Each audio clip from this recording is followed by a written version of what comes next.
Clicks Gone Wild reviews, how-tos, and recaps. Hello everyone, Gilly here. It is Tuesday, August the 26th.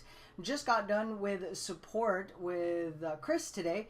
It was just under an hour, and here's what you missed. Today's session was really more of an open hangout. Depending on who showed up live, Chris was fielding questions ranging from ESM, the autoresponder, email copy, along with some updates with regards to the 2.0 course coming out. Now, any questions that were asked on the session are posted right below in the notes, so make sure you do check that out. That way, if you didn't have any particular questions, or maybe you weren't able to send it into the help desk as a support ticket, somebody may have asked that question on your behalf. Now, a couple of the main and the important updates that did pop up today.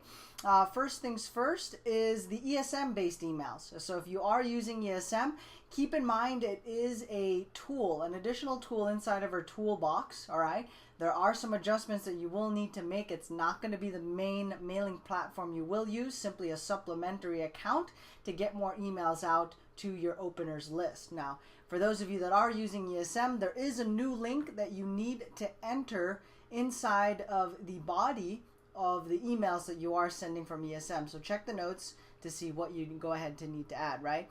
Other folks on the session were posting a couple of questions and comments. I'll go ahead and thumb through some of the most important or more notable ones that did pop up on the session.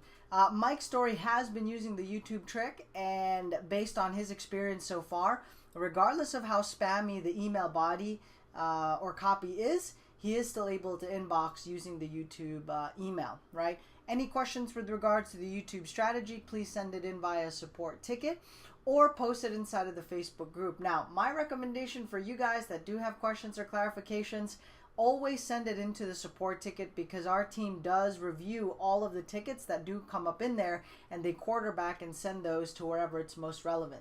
So if it's something related to email copy, it goes to Matt Ford. If it's related to an offer, Matt Ford and his team gets that particular support ticket, all right?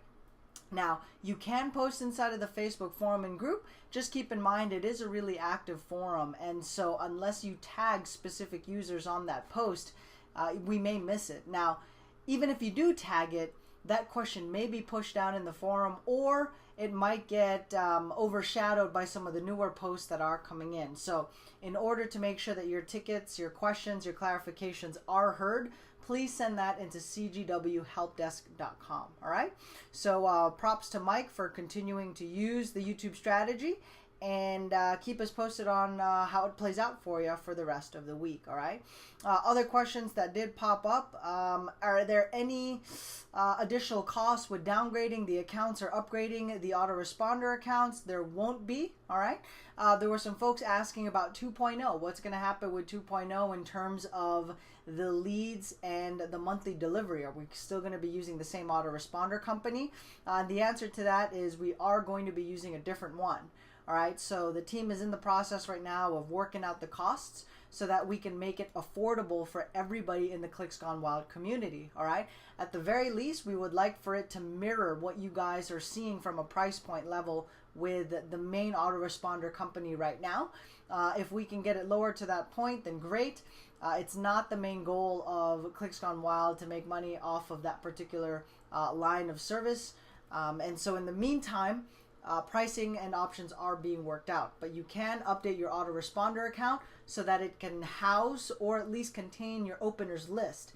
Make sure you export all the other leads that are non-openers, and that way you can restore them, you can upload them, or you can use them in different accounts as the API updates along with the IP updates do go through the entire system. Okay, Chili Falls asked a bunch of questions with regards to ESM deliverability and whether or not you can track all that, and the answer to that is yes. Use a pixel, and most rotators like ClickMagick, CMAX do give you that particular option. All right.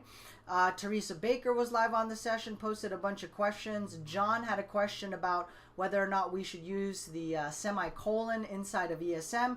Chris doesn't use the semicolon. He simply just enters he enters a line by line per email address. So very different from Jeremy's approach to it.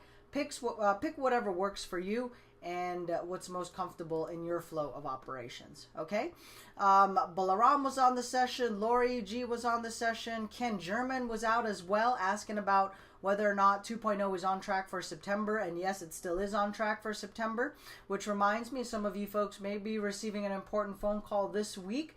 Do prepare accordingly for that call. I had already briefed you last week on some of the things to look out for and how you can prepare for that session and that, again, important phone call. All right.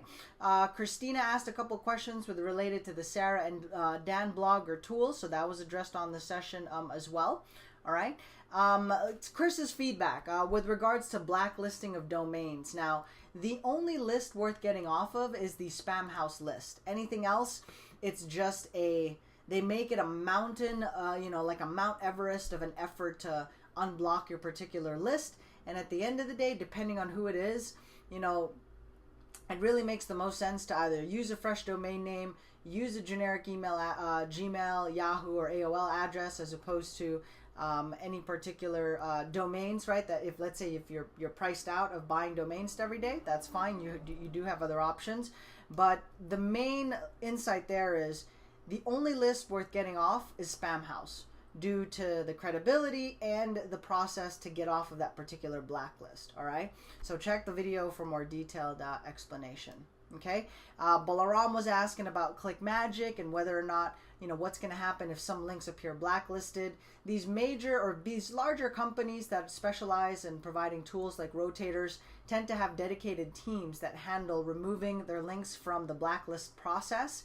That is a third party, which means it's entirely within their wheelhouse and time frame, or at least operations on how soon it would get unblacklisted. But we do have to rely on however quickly and when they do take care of those, unless of course it's a Rotator that you control. At that point, you do have more flexibility and a faster turnaround time. All right, so we'll see you guys on training this week. There hasn't been any other updates or changes with regards to training and the Labor Day weekend. Do look out and check the message of the day if in case there are some changes to the training schedule.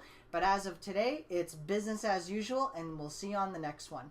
Do remember to hit the like button on the very top hand side, subscribe to the YouTube channel if you're checking this out on YouTube, and leave a comment or feedback. Thank you very much, and we'll catch you on the next one. Bye-bye.